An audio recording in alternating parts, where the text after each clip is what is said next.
سلام او مینه دوستانو. عمران خان امریکا ته څه ویلي دي؟ دوستانو، د مطلب وړاندې کېدو د مخه زموږ د یوټیوب چینل د سره سبسکرایب کړئ تر څو دغه رقم نوي معلومات تاسو ته پر وخت ورسیږي. د پاکستان وزیر اعظم لومړي وزیر عمران خان ویلي چې هیواد یې په افغانستان کې د سولې غوښتونکی دی، خو په وینا یې چې پاکستان باید د امریکا د ماتې مسؤل ونه ګڼل شي. نوموړي په اسلام آباد کې خبریالانو ته وویل پاکستان له ټولو هیوادونو زیات په افغانستان کې د سولې غوښتونکی دی.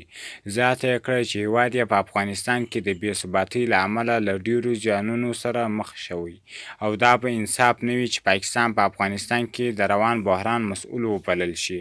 هغه وویل په افغانستان کې په پرلهپسې ډول د امریکا سیاستونه له ماتې سره مخ کېږي او د دې مسؤل پاکستان نه دی. په وینا یې چې پاکستان په افغانستان کې د سولې راتلو سره همکار او دلچسپي لري.